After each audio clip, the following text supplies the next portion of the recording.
Hello, good evening. I'm Ryan Leicester, and this is episode 22 of the Wolves Report, where tonight me and Nocky will be doing our best to analyse the Leicester and Arsenal games, talking about trying to kill games off and being brave in games. We're definitely going to talk about Martin Atkinson. We'll talk about Raúl, taking as many of your questions as we can, and looking ahead to West Ham. So if I can turn this sound down in the background that I've got, there we go. We can talk about, first of all, just under a week ago now, where it finished Leicester 2, Wolves 1, with Ruben Neves and Daniel Podence securing a gutsy 2-1 win over Leicester City to take Wolves into the sixth of the table this time a week ago. Knocker, what was your take on that game?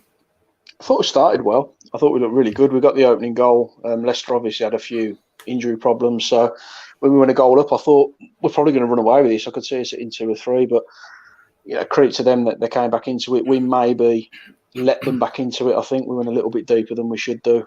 They got themselves an equaliser. I think the concern for me was we didn't clamp down on some of their dangerous players. I thought they were hurting us from the wide positions. We didn't. I don't know whether we had a little bit of they're missing a few players and we should beat them out of sight mentality about us, because I don't think we played particularly well in the game. I didn't think it was a very good performance. But, we scored 2 really good goals from outside the box. And if you beat Schmeichel from outside the box, you're doing something right, aren't you? So, twice, yeah. Yeah, twice. It wasn't our best performance, but in a way I actually didn't mind that, because we played really well at Spurs and dominated the game and won. And then we were poor but managed to win the game. So you've got to be able to win games in different ways. You can't just blitz teams. You've got to be able to win nasty, win horrible, grind out results, which is what we did against Leicester, if you want to achieve anything in this division. And I thought we did that pretty well, really. And it was, it was 3 points against a team that predominantly we don't do particularly well against.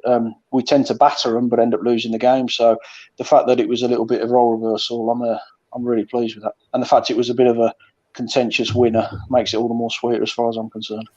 Yeah, well, Leicester aside, for whatever reason, traditionally over the last few years, there's always been some strange things happening in those games. We had the opening game of the season a couple of years back, the Dendoncker volley handball. I mean, that was just ridiculous. Crazy. And then I think the season after, the Max Kilman handball, when he didn't even know it was happening. So it was nice to be on the end of. I know we've had some great games against Leicester, but it was nice to have a little bit of luck against Leicester. Now, like you said there, talking about the game, we can't always expect to play pretty and play well. But like you said, it was satisfying to win a game of football where we didn't play great. There was good aspects to the game, but as you also rightly highlighted, for the first time in a long time, a team actually opened Wolves up between the wide centre backs and the wing backs. Those little balls into the channels, especially for their goal, it was a great goal and they're really hard to defend against. But no one's done that against Wolves for quite a while. So, I mean, I think Leicester are having a stinker of a season, but they're a really good side. And I don't think their talent going forward should be sitting in the middle of the table, to be honest. To me, that's the best side I think we faced. Well, we'll go on to the next game up until that point for quite a while. So, yeah, credit to Leicester, decent side, but you've got to be proud of that kind of performance, Knocker. You know what I mean? Showing some heart to get through, especially after they equalised. Yeah, absolutely. I mean, I thought Lookman in particular, he's one of them players that we tend to struggle against. He's similar to a Podence in a sort of way. He's got a low centre of gravity. He can beat a man. He's got the few yards on him. And I don't think we got to grips with him at all throughout the whole game. I thought he really causes problems. And Tielemans in midfield is absolutely exquisite to watch. I thought he was a really, really standout player in that Leicester team, and probably the best midfielder on the pitch on the day. I thought he ran the show. But yeah, I mean, look, they've got injuries. We've had injuries, but they're still a team who, won the FA Cup last year. A few years ago, they won the Premier League. They're in, they've been in Europe. They've had a run. They're no mugs. It doesn't matter what kind of injuries they've got. They are still a good team, and they're a team that, as you quite rightly say, you would expect to be further up the pitch. And maybe if it wasn't for the injuries, there would be. But if you can beat a team like that who are established, they're comfortable, they are extremely dangerous. If you can grind out a result in that kind of game, then you have to be doing something right, don't you? Because you can't. You can't hobble your way through games like that. You've got to be able to produce in those important moments. So, and we did that. We had 2 really big opportunities, and we scored twice. So, yeah, really, really pleased. I'm really proud with the guts they showed as well, the determination, especially after you're coming off the back of that Spurs game, when you've put so much into it. Big stadium, you put so much into the game. We've had Arsenal, we've had all these teams, and we've really had to dig in dig in deep and try and get our players back. And you know that the players you're bringing back, yes, you're getting towards a full squad now, obviously up till Semedo, but you still got to bleed them players into the team. So predominantly, the players who've been doing it all the way through are still having to do it. And when you're playing the amount of games we're playing at the moment, to be able to grind results out and go again, it's impressive as far as I'm concerned. I think that there's a lot to be proud of at the moment. I mean, as you rightly said there as well, there was two really well taken goals. The touchback from Jimenez to Neves, he sort of swept across it in the corner, and like you said, if you're beating Schmeichel from there, you got a hand to it, but it was so well placed. And again, the build up to the Podence goal was great as well. But for me, the turning point in the game, the main point, which I think Bruno needs credit for, was we started off the game with pretty much the same setup as Spurs, which isn't a surprise. If you've won 2-0 at Spurs, you're unlikely to change the team, and probably rightly so. But because of they've got two attacking fullbacks, their fullbacks sort of squeezed up because their two wide players pushed Semedo and Ait-Nouri back, and it almost became a back five, and there's nothing we could do. So the bravery for the manager to go more attacking, which would make us better defensive because it pushed their fullbacks back, I thought was a fantastic move. It seemed like the obvious move, but we're all managers from the stand. But if you've got the bravery to go, you know what, at the moment, we're second best in this game, so I'm going to make us more attacking to push on for the winner. Absolutely brilliant from Bruno. So that bit for me, Knocker, was the turning point in the game. And I think we mentioned it on our group chat and a few people tweeted about it, but it was such a brave call. And, I mean, I think Juan come on, he did well. I mean, he was busy, he did a few nice turns, but I think the brightest moment for that game, other than the two goals, the return of Pedro Neto. And that does not look like a player that has been out for 10 months when he came on against Leicester. And obviously we're going to get onto Arsenal, but I want to give this Leicester game a bit of time because we're going to talk about a win and we're not going to talk about a win shortly. So this Leicester game needs a bit of praise because we're playing against a team that's playing European football. They were the FA Cup holders. They're still technically are, even though they're out of the competition. That is a really good side that Wolves have won. 2 great goals, some bravery from the manager, good performance. And we need to see more of that. But what I would say, and going forward as well, as much as with the wing-back situation with 3-5-2 or 5-3-2, whichever you want to call it, as much as it's a horses for courses formation, I do think Wolves look better at 3-4-3. We look a lot more fluid, although we're probably a little bit more open in the midfield. You do think 3-4-3 gets the best out of Wolves? Yeah, I think it allows us to stretch the opponents, doesn't it? And it allows us to bring the wing-backs into play slightly more because we're not quite as squeezed. But I mean, I think Dendonker's been playing well. I really do. I mean, I'm not his biggest fan. I think he's a squad player at best, but I think he's had a couple of really good games for us. So I've got no issue whether he starts or doesn't start at the moment because I think that he's doing a job for us. But yeah, I mean, 3-4-3 is definitely the way we need to be looking at it. It frees Semedo, who I think has been one of our best players this season. It frees Ait-Nouri the other side, who's getting better and better, and it just allows us to pull players out of position a little bit, and it also gives Neves and Moutinho a little bit more space in midfield just to try to get us up the pitch a little bit. So yeah, but I mean, as you said, you need a manager to be brave. You need him to have a backbone about him, and not just that. You need him to look at things and think, I've maybe got this wrong slightly. I need to make a few alterations. And there's so many managers out there that are just going to say we've had a few managers that would happily die on their sword whether they were right or wrong. The stubbornness, and I've got to think. I know we're drifting away from Wolves, but in modern football, it almost seems like managers get sacked because they're not prepared to change. Football at the moment is constantly evolving. You know what I mean? It's changing. Wing-backs are in, wing-backs are out. The 3-4-3. It's constantly changing all the time. And if you don't evolve with football, you will get caught up. You could look at Steve Bruce now. I mean, incredible promotion record, but I know I'm not, and this isn't a piss take on purpose here, but you're talking at a manager there that had a couple of good years, did all right, but now he's got sacked from his last couple of jobs, and there's a reason for that. So yeah, you need to evolve. And Bruno strikes me. He's had a really strong coaching background for pretty much and like an assistant role throughout his career up until he got the job at Benfica. So that has set him really well. I mean, he's all the players talking about him really precise about his tactics, knowing about the opponents. Whereas, and no disrespect to Nuno before, we didn't really change our ways. It was pretty much we're sticking with this and this is what we're doing. So it's refreshing, like I said. I think you're right, mate. I think you've hit the nail on the head there. The fact that the game is evolving constantly. I mean, there's a reason that it's not working for Roy Hodgson at the moment.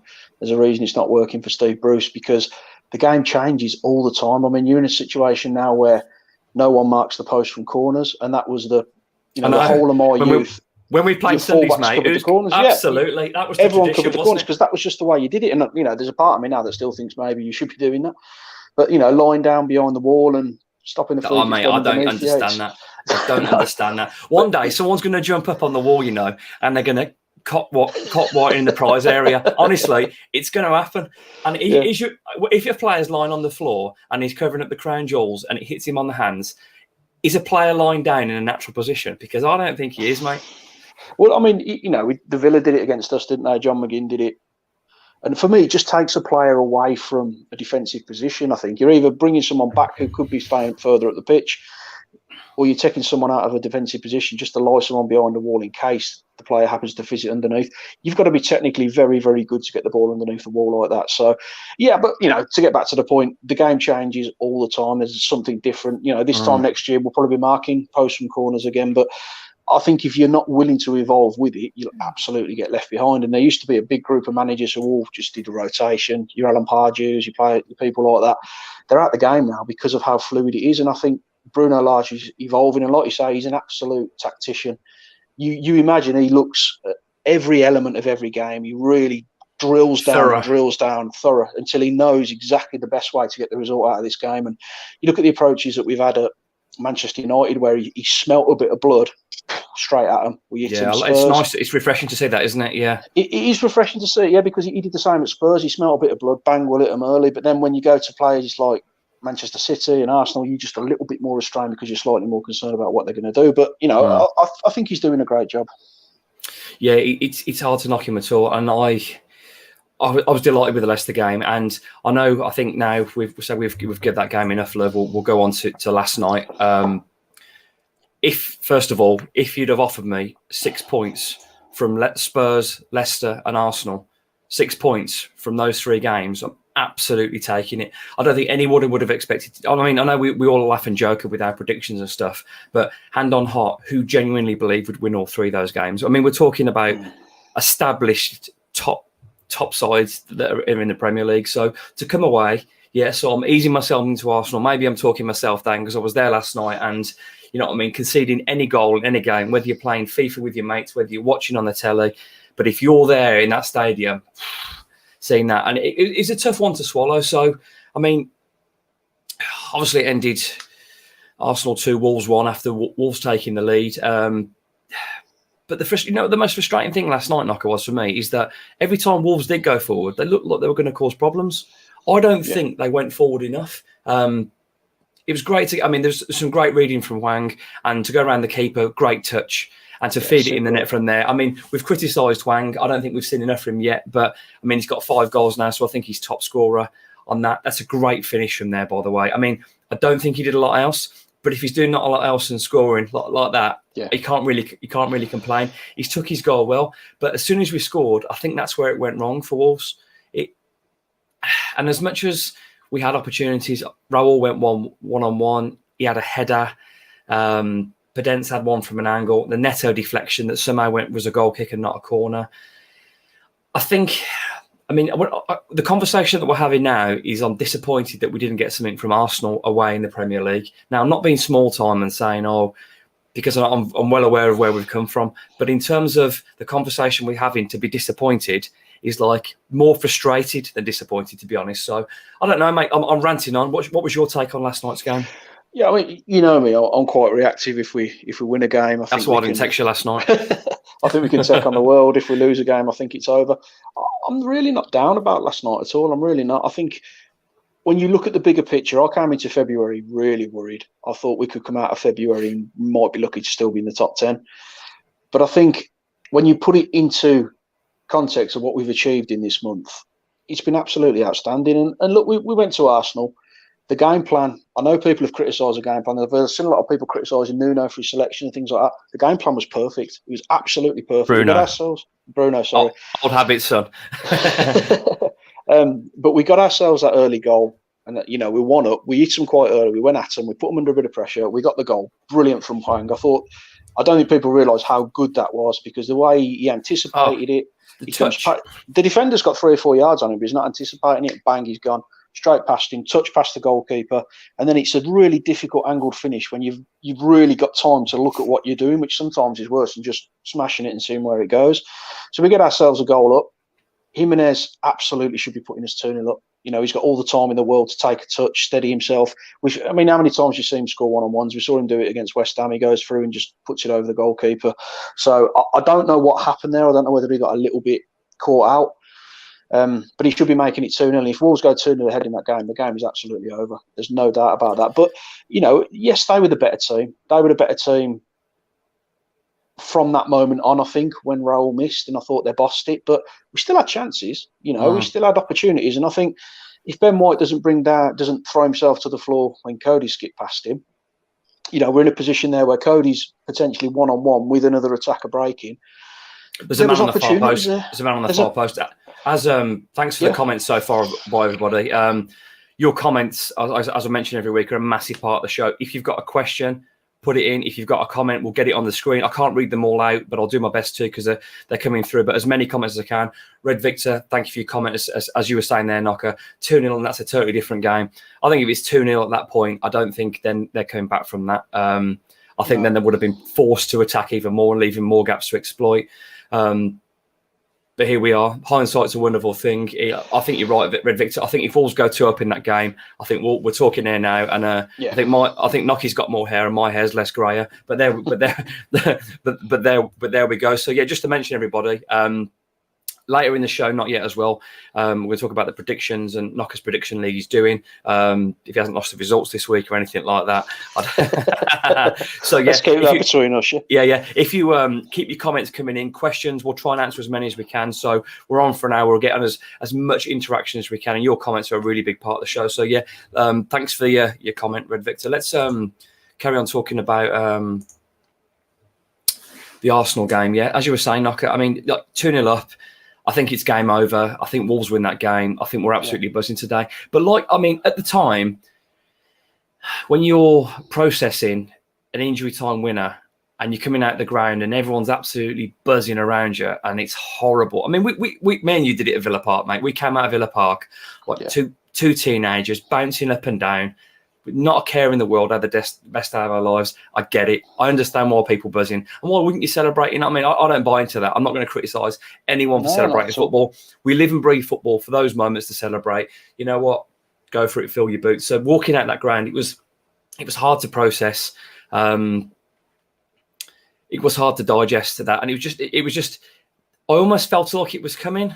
You know what I mean? I felt there was an air of inevitability about it, which is quite unusual considering how defensively we've been good recently. Well, looked a bit shaky at Leicester and letting 3-2 for the first time in a while. But like you said, now I've had the day to fully process it. Other than having lots of fun online with my Twitter today and some really angry Arsenal fans they're still won and I don't know why. I'm actually not that disheartened. I'm trying to look at the bigger picture. 6 points from those 3 games is good for any team in the Premier League. You know what I mean? If most teams lost one of those games, it's fine. Maybe other than the top 2. So I'm not disheartened, Nocky. So what I mean, but let's be realistic. It wasn't a great performance. No, it wasn't. But let's look at who we were playing. The only other team who are in the kind of form that we're in is Arsenal at the moment. They've been picking up some fantastic results. They are a good football team. They've spent a lot of money on their squad. They've got some real experience. They're used to being in this position. And, they're a better team than us. That's just the reality. But I've seen them twice this season and they haven't particularly impressed me on either occasion. I don't think they've been particularly better than us in terms of attacking prowess. They've just been more efficient, I would say. But, I mean, in terms of the game, did we deserve anything out of it? I don't know. I mean, we were... I don't think so, mate. I don't think we did. I think when you concede in the last minute of any game of football, whether it's to drop to a point or drop to no points, there's a certain feel of unjust about it. But that's football. And like you said, me and you had probably the greatest away day of our lives at Villa Park in the 91st minute, 5th minute. You disappeared. I disappeared through some seats. I don't know what happened. But you know what? We were on the receiving end last night and you've just got to take it. Were we responsible for that? Was it self-inflicted? I think so. I think we were too negative. Yeah. I think with 2 wide players that almost become midfielders, I don't think we pressed forward enough. I think if we'd have been braver, we might have lost. But every time we went forward, it wasn't a lot in the second half. We looked dangerous. That Ain't Nori run, he absolutely roasted them later on at 1-1. Absolutely roasted them. So, go on, Knocker. I think for me, the only thing I would say that I'm really disappointed about is that we seem to have an inferiority complex. I think we kind of go into these games and it doesn't happen all the time, but every so often you just get this feeling that they don't think they're good enough to wrap this game up. They don't think they're good enough to kill the game off. And I think there's a lot of quality in this Wolves team, and I want to see us just be a little bit braver. We went so deep. I mean, as soon as we got to 70 minutes, I think for the first time maybe they realised that if we win this, we are genuinely in the mix for Champions League, because we've been in 5th position. I think that maybe that was weighing a little bit heavy on their mind. Maybe those points seemed so important at that moment that naturally we just went deeper and deeper and deeper. And I think as soon as Arsenal equalised, you thought then, yeah, this is only going to end up one way. And I don't usually feel like that with Wolves. Even against Leicester, when they equalised, I thought, I don't think they'll score again. Whereas when Arsenal scored, you could kind of smell that there was going to be a winner coming. Obviously, it comes in the last minute. It's an own goal. It's an absolute sickener, and it's really hard to take. But I do think we were our own worst enemies in that game, because we just went further and further and further back, and we just couldn't get ourselves up the pitch. And the amount of times we gave the ball away as well, the turnover of possession was frightening. And you're getting into sort of 70, 73 minutes. You're trying to give you guys a break. They've worked hard all month. They're exhausted. They've put a lot into the game. They gave us 100%. There's not one criticism from me about anyone's application yesterday. The application was fine. Yeah, but you've got to give them a chance. You've got to get the ball up to your front players, and it's got to stick. You've got to take the pressure away, get us up the pitch. We weren't. We was going back to sort of Kilman or Cody, and you could see them looking. There's nothing up, and in the end, you're just lobbing it downfield, and it's just going to keep coming back. And if you keep hoofing it downfield with no outball, eventually you're going to get punished, and that's what happened. So I think we need to get over this inferiority complex. We need to get over this. We were in League One a decade ago. We used to be Championship. We nearly went out of business. You need to get that behind you now, because that's not this Wolves team anymore. This Wolves team is a top-half Premier League team who could be a European team if we can get those little alterations right. But that's the only thing I can look at and think, I'm disappointed in. The rest of it, we lost the game of football to a good side, and that's all there is to it. Yeah, I mean, bang on, mate. That was I couldn't have put that better myself. Absolutely. You deserve a drink after that, mate. Get that whiskey in the cup, pretending it's tea. Wayne Mackay, who's a regular follower, tweets, watches the show. He says, we could have beat Arsenal. We did look dangerous going forward, but we couldn't keep hold of the ball. We kept giving it away, causing wave after wave Arsenal pressure and the missed opportunity. And I think he's right. But equally, like I said, hindsight's a wonderful thing. We don't know. If we'd have attacked, maybe they'd have opened us up more. But one thing I am positive about is that when we did get forward, we looked like we could hurt them. So, this sort of filters in well with the next topic I want to talk about, really. But I just want to close up that before we talk about talking about killing games off and bravery. Last night, tactically, it was going bang on until we scored. And there's two bits. There's two bits of me that. Two sides I've got to this. Is the first bit is as we've been so defensively good the last few months, like almost like unbreakable. Why wouldn't they believe they can hold out for a 1-0? So that's the first question. So the manager and all the squad are going to believe that, because it's clean sheet, letting in one. You know what I mean? And from I think it was first time since 2018, Wolves had lost a game from being a goal up. I think that's the first time in like 3 or 4 years it had happened, which is I didn't realise that. I mean, it was I think someone mentioned it on Twitter, and it might have been on the radio as well last night. But it's an incredible stat. So you have to kind of respect that mentality, because we've built a lot of our success this season on scoring, tucking in. You're not going to score past us because we believe in what we're doing. However, Arsenal were really good. They were better than us, and Arsenal's best strength, their biggest strength, is their attacking ability. They have, Martinelli was kept quiet, but Odegaard, that can play football. He's good. Yeah. And he I was talking to Asa, who's not on Twitter anymore, but I spoke to him earlier on. But he had time again and again and again, Odegaard, because it was a 3-on-2 there.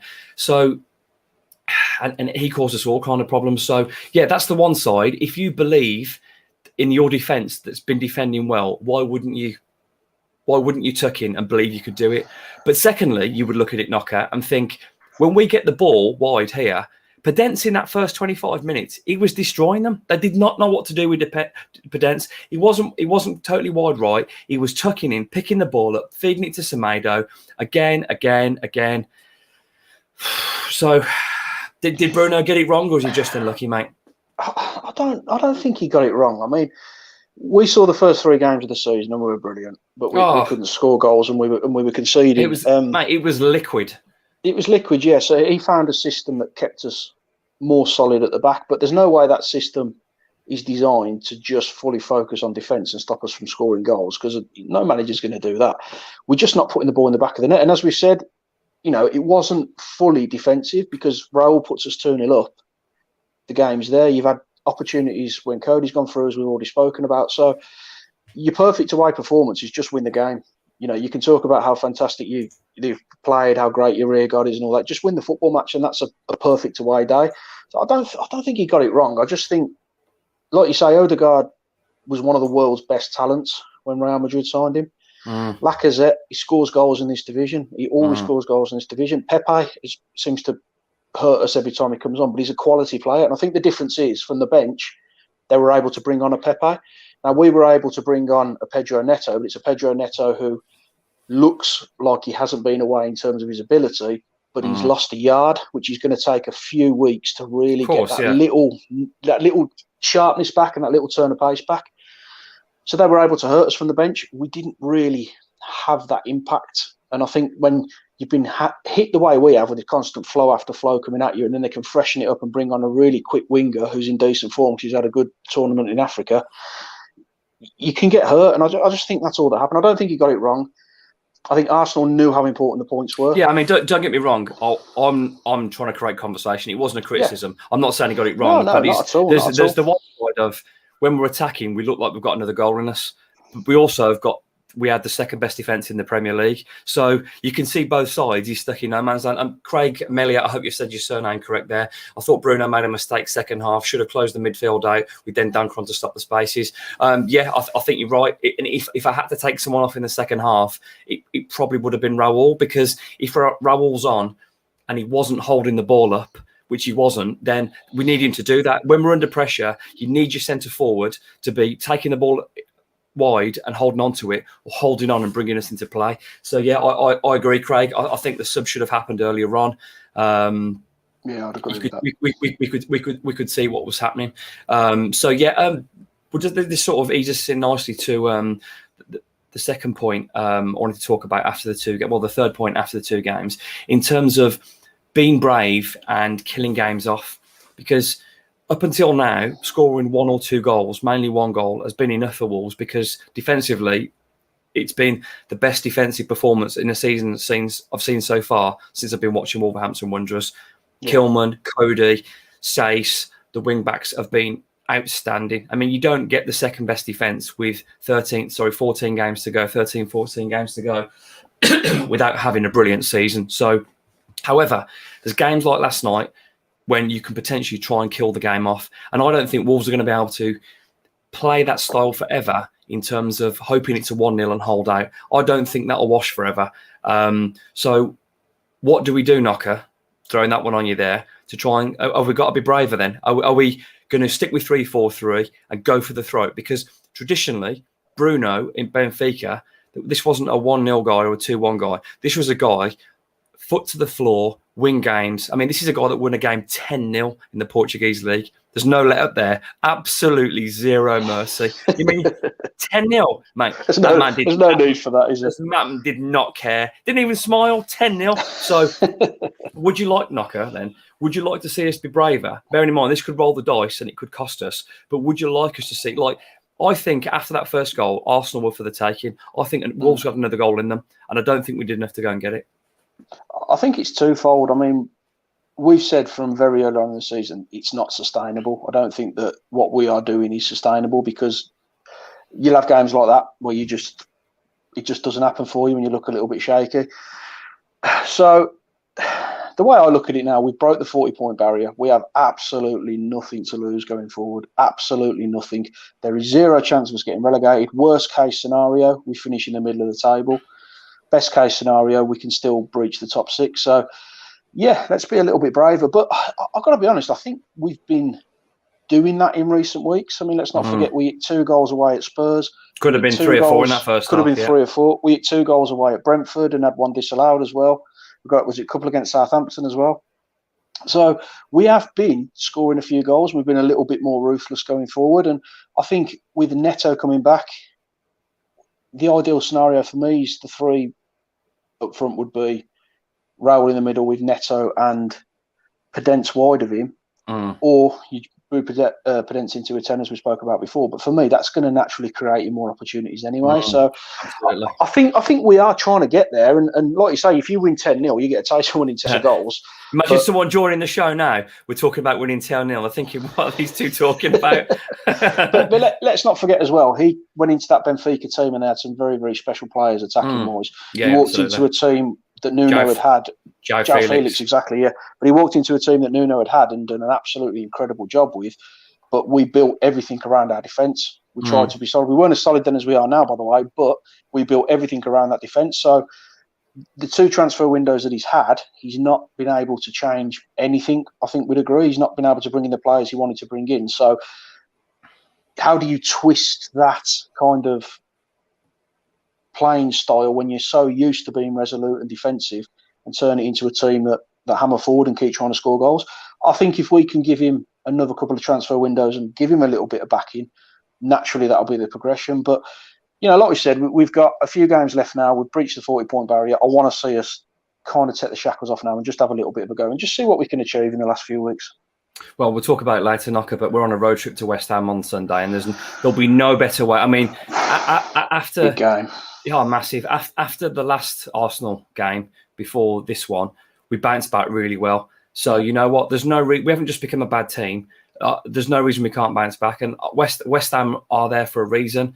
But I believe that there's something there for Wolves. But we'll talk about that a little bit later. So for me, and you make a really good point in terms of killing games off, because Wolves have been scoring more recently. They have been creating more recently, and I want to see more of that. If I said to you then now, find me a solution, give me a formation and a solution or a tactic. You don't want to hear that.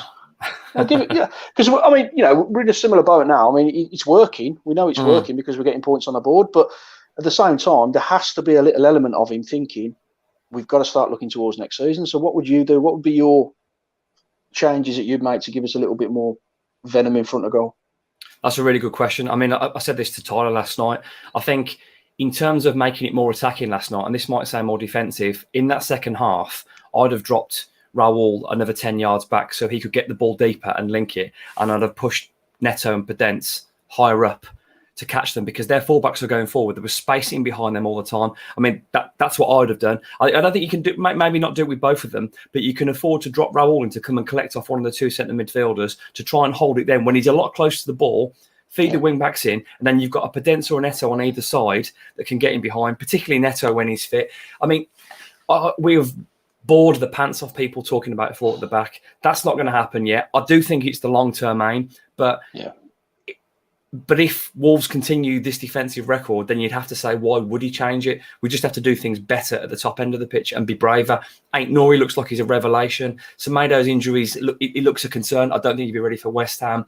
Nori had the legs at 75 minutes, 80 minutes, tearing down that left-hand side, ruin them, put that ball in, Neto deflected wide. He's really lucky not to have an assist there. So, yeah, going back to what you said, what would I do different?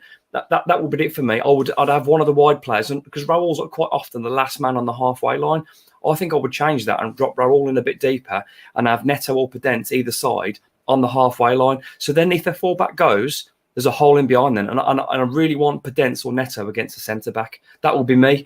I'm not a tactician, but I think that will give Wolves more going forward, as opposed to one of those 2 players picking the ball up deeper, and you've got to feed into Raúl. And if Raúl's not linking then, at that high up the pitch, you're not going to get high up. So, yeah, that will be my mini solution, mate. Is that all right? Oh, yeah, I think that's spot on, mate. I mean, what I'd love to see in an ideal world would be Podence, Trincao and Neto behind Raúl with Podence in the 10. I mean, I'd love to see that.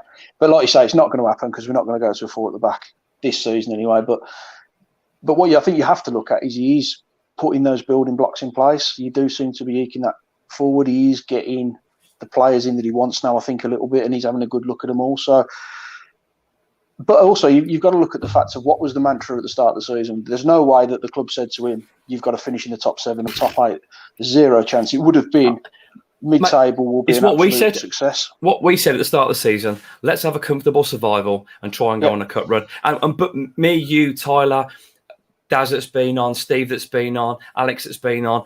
Any of these guys would have all said comfortable survival cup run. Absolutely taking that. So now we're exceeding expectations. We are getting a little bit greedy, but greedy now, wanting European football, I think it's realistic. I still think it's realistic for Wolves to finish 6th. Look what's around us. Look at the teams around us. Spurs, who are below us, we decked them. It could have been 3 or 4 nil at half time.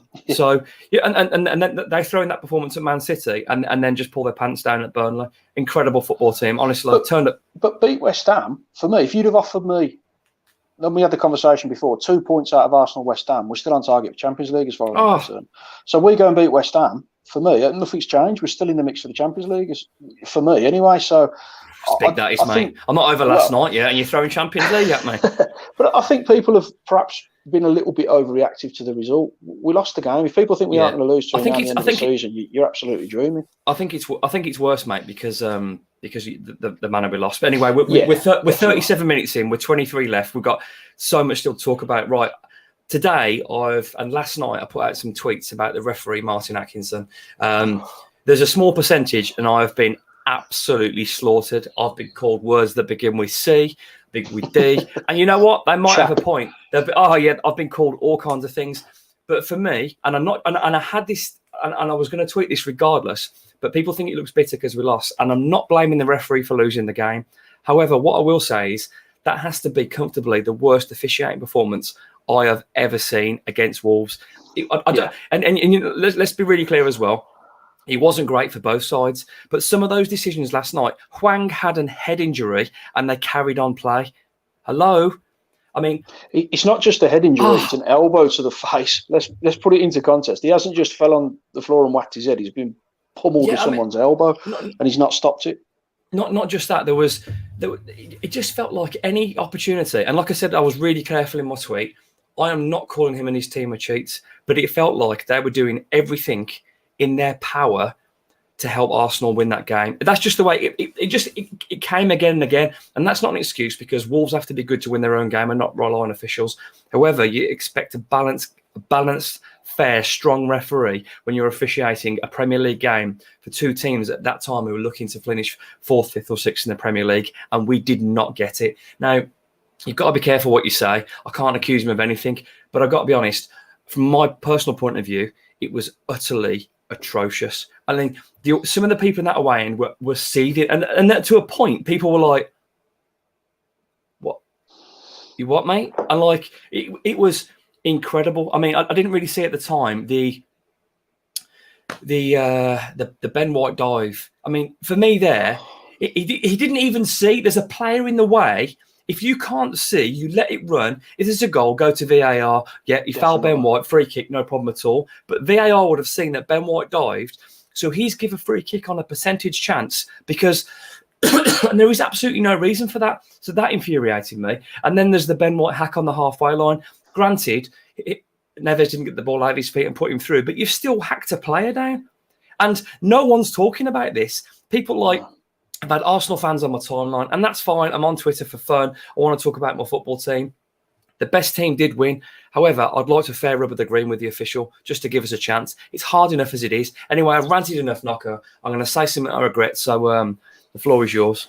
Yeah, I'm with you. I don't think they're corrupt. I don't think they're corrupt at all, but I do think that they're inept. I don't think they are at the standard we need them to be. And as you've rightly said, I mean, how many times have you seen a player go through, put the ball in the net, and then 20 seconds later the flag's raised? Why didn't that happen? Why couldn't he wait? Why couldn't he just give it 20 seconds? Just he wouldn't even took that long. He probably took 10 seconds because Cody's either going to bladder it into the stand, he's going to hit the net, or he's going to square it for a tap-in on the right-hand side. Mate, Cody's through on the left-hand side, and he's got a Wolves player who's not offside there, or he might have been offside when he squared it, but it was a chance to square with his left foot for a tap-in. Why not let it play out? If there's a foul in the builder, why is he so desperate to blow there? But how many times have we criticised VAR? How many times have we criticised referees? And the biggest frustration for me is there's so many chances for VAR to prove us wrong. and that would have been Absolutely, perfect. that was a massive one. Just let it roll. Just let it go forward. Not only that, mate. If we score, all right, Ben White gets booked for diving because he has dived. I mean, you've got to say it's intelligent play. It's not what I want to see. It's intelligent play. He's misplaced the pass and he's bought the foul. Well, it's not even a foul, and he's tricked the referee. He's conned him. Yeah. But the referee's not done his job, because if he can't see and he's done it on a whim, yeah, that's not good enough. That's not good enough. Look at it a different way. I mean, a dive is a booking, correct? Mm-hmm. So if you hack a player down going through on the halfway line and you've made no attempt for the ball and you've just volleyed him, is that not a second booking? Yeah. So Ben White's not on the pitch and Arsenal are a goal down. So, let's be realistic about it. They're two horrendous decisions. I mean, yes, he hasn't seen it, but surely VAR has seen it. Why aren't they getting involved in these kind of decisions? This is another thing I talk about VAR that frustrates me. VAR can only get involved in red cards. Now, considering you've got like a couple of guys or 2 or 3 guys there, you've got the VAR and VAR assistant, and they're looking at it, and these guys do this for a living. It's their profession. Why can't they look at bookings? Why can't I just say, go back to number 4, there's a definite booking there, go back and book him? It's easy. Get the decisions right. You don't get free hits on people. If you've got the technology, use it to its full capability. You don't need to go and check the monitor for a booking. If there's a blatant yellow card, at the next corner or stop in play, 28, come here, booking, foul over there, thanks very much. It's really that simple. It's the arrogance, I think, of our officiating. It's the arrogance that we feel we do it right and we won't be told differently. I mean, it goes back to the first year we were using it, when Villa, in theory, stayed up because the watch broke.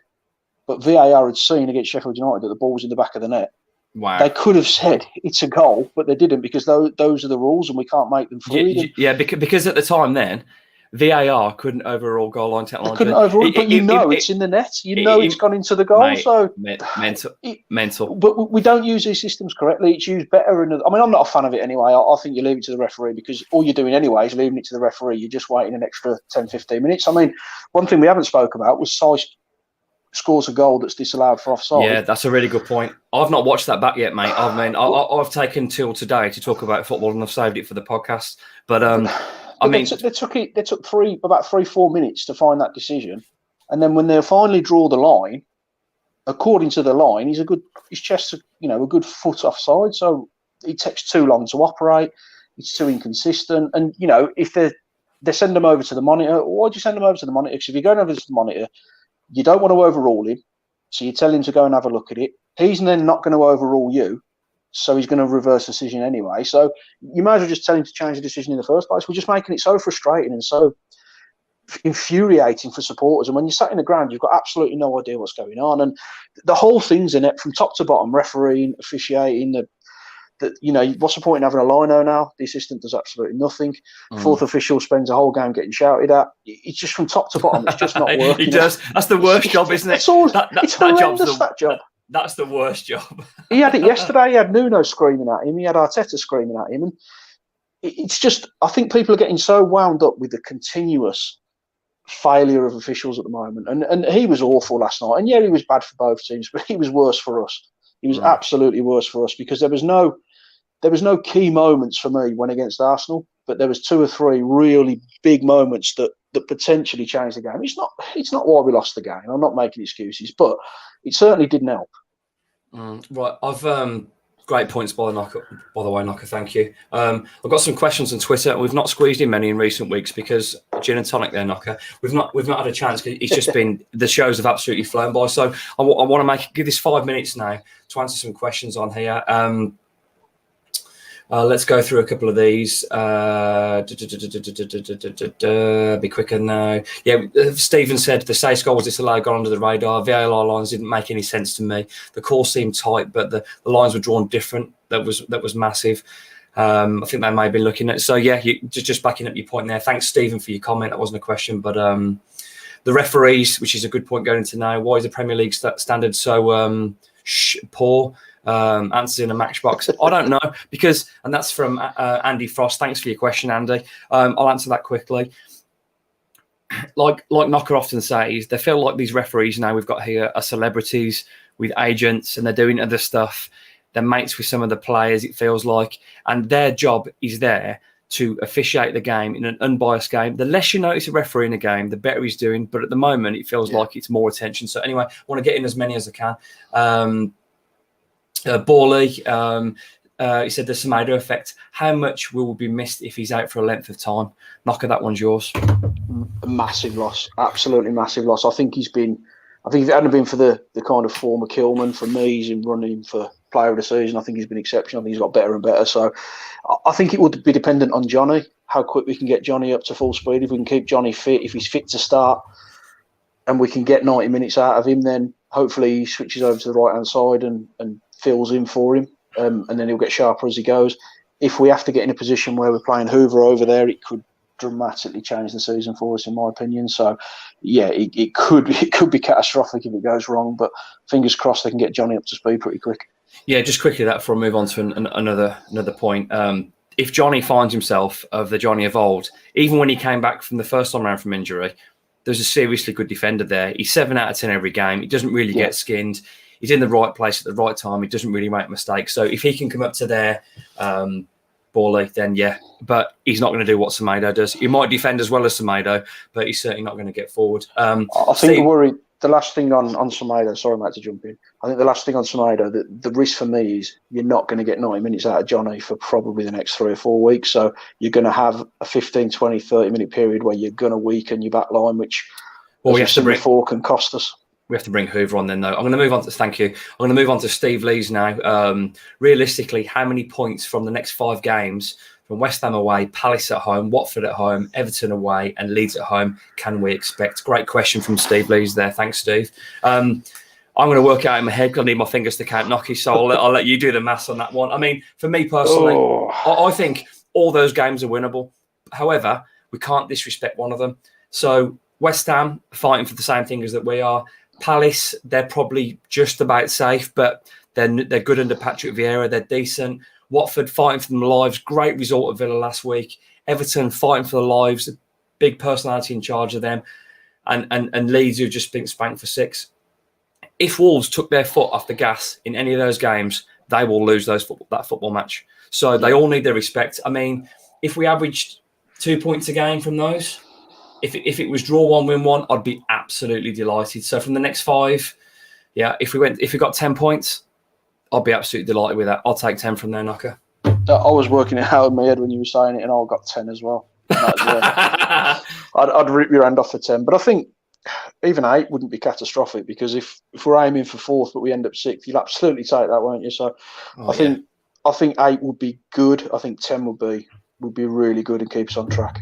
Just to jump into that though, I know I always say this, and I feel like I'm an old school manager saying it. We can only look one game at a time. This West Ham game is enormous. I think it's not a must win; it's a must not lose. And I don't want to go with that approach because West Ham can be got at. But I'm going to take one more question on here, and then I think there's something else I want to talk about. I want to talk about Raúl for a few minutes before we get to there. From Ted P. Thanks, Ted. Ted's always tweeting and a follower of the show, so thanks for your contribution as always, Ted. What has caused the defence to suddenly look suspect? Do the panel agree that it's time to drop Sace and recall Bolly? Big question there. Knocker? No, not for me. I'm sticking with Sace. I think, did it look suspect? I think it was pretty good. What I would say is, though, is in terms of Leicester and Arsenal, Wolves have just faced two of the most talented squads in terms of firepower and centre midfield footballers. So these teams are going to open up the best teams for me. Wolves have conceded 3 goals in 2 games for the first time in a real long time. Has it made us weaker at the back? I don't know. Now, if you offered me Bolly of 2 years ago that was nearly Wolves' best player every game, I'd have to think about it. But as that, we've not seen that Bolly for 2 years, and Sace is probably having his second best joint best season compared to the championship winning season. I think Sace's relationship with Cody and with Ait-Nouri has really developed. So no, Ted, on this one, I'm going to stick with Knocker, and I'm not going to change it. But there's no way you could put Bolly in now and think he's going to be better than Sace, because he hasn't kicked a ball all season. So best will in the world, there's no way you're going to get the same kind of impact out of Bolly that you would do out of Sace. And I'm with you. I don't think we have looked suspect. I think we kept Arsenal out. I think we played two very good teams. Minutes. Yeah, and we kept them out for 82 minutes. We gave a goal away where we were opened up against Leicester with an absolutely fantastic pass. But players aren't running through our back line. They're not skipping past Cody. They're not skipping past Kilman. We don't like getting peppers. They're just getting in because they're good quality players. It's not like the keeper's been peppered the last two games. Anyway, not at all. Ted, thanks so much. Sorry I couldn't get through everyone's, but I wanted to get through a few. If the comments have been great from YouTube and Facebook, keep them coming. Thank you so much. We're also going to run the prediction league again. We've decided the best way of doing that, as opposed to getting people on here to do it, is if we're going to put a tweet out via the Wolves Report Twitter page, and if you respond to that with a hashtag, the Wolves Report Predictor, with your score and first scorer, correct score 5 points, first scorer 3 points, goal scorer, correct score 2 points. But if you get all three together, 10 points. Tyler last night had Hwang 1-1. So he was double upset at the end of the game anyway. That's probably why he's not on tonight. But just going away from that, a more serious subject, I want to talk about Raúl. Now, Raúl's had some stick in the last few weeks. He's had a couple of okay games and a couple of really quiet games. There's nothing wrong with his contribution. There's nothing wrong with his application, and there's nothing wrong with his bravery. However, his performances haven't been the best. He did get the assist against Leicester for Neves, but is Raúl getting unfair stick at the moment, Knocker? Do we need to keep cutting him some slack? Can we afford to cut him slack? And will he find his form again? Sorry about them. Yeah, cheers for that. Is it unfair? I mean, he's in the joint top scorers and he got 5, and he's been out most of the season. Yeah. 4 or 5, and he's not really been at it, you would say, most of the season. But I still think he's a top quality player. I do think he's a top quality player. He's not in great form at the moment, but he's still got that ability. For me, you absolutely stick with him. I mean, if Fabio was to come in against West Ham, I wouldn't be upset by it, because I think Fabio's starting to show a bit of form as well. But for me, I think you're absolutely mad if you start thinking that Raúl is finished. I still think there's a lot more to come from him. Let's not get away from what he went through a year ago, and he's still going to take time to find his feet, still going to find his form. But, and let's not as well, Knocker, last night, you're going back to the ground, that not potentially career-threatening, potentially a life-threatening injury as well. Absolutely, now, the one thing I would say, sorry to jump over you, the one thing I would say about Raúl is, if you're getting back in the team and you're a professional footballer, you are not beyond criticism. No matter who you are, you're not beyond criticism. However, for me, I don't like the disrespect. I don't like players being atted when if they've played poorly and people are actually tweeting them directly. I'm not a keen of that. You know what? If people want to do that, that's up to them. I don't think that's helpful. Well, he took a selfie yesterday, didn't he? He took a selfie. I've got no issue with that for it. Why? If we've won that game, nobody cares. No, I don't care anyway, mate. It was after the game. There's 2 people there with Mexican flags. You know, for all you know, he knows them. They're friends of his. They've come over just to watch him, and he's gone to say thank you. It's not as if he's jumped in the Arsenal fans and celebrated. He's got an Arsenal tattoo. Yeah, what do you want him to do after the game? Go around slapping Mikel Arteta because we've lost the game? It's over, isn't it? It would have been good.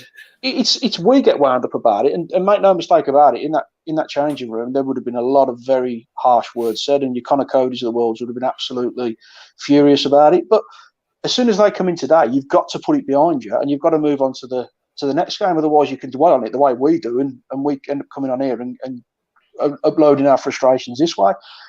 Look, they're human beings. It's our therapy. They've lost the game of football. Raúl hasn't had his best game, but he hasn't gone out there and tried to have a bad game. He's trying to do his best for the club. So if you're going to pepper him and tag him into tweets abusing him because he's took a selfie, I mean, come on, let's have a bit of reality here. What the guy's come back from and what he's put into this club. And let's not forget how good he's been for us. And, you know, people weren't slagging him off when he volleyed in against Spurs into the top corner, and they weren't slagging him off at Wembley when he put us 2 up, or when he ran through in Europe. Who's that? I can't think who that was against now. When he picked it up in the halfway line and Torino slotted it in the bottom corner, and he scored the goal that takes us to the Europa League. So, you know, let's have a little bit more respect here. I think some people have gone really harsh on Raúl because he's not having the best season. That guy is a top-class quality striker, and he will come back. He absolutely will come back. But good. It's nice. It's nice to if we're positivity. But he's a good player, mate. He's a good human as well.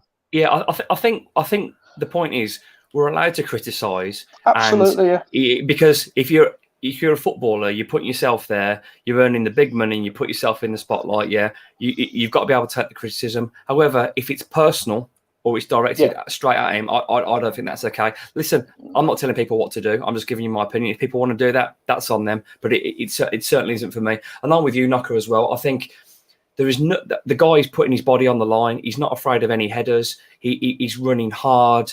You know what I mean? He really put everything into that game last night. He just lost. He just looked like he's lost that edge. But let's not forget as well, his return goal against Southampton was sensational. The touch, the run, So the guy has still got something. Yeah, it's just a little bit difficult to find his form. Like you said, I still think he will come good. But let's not forget.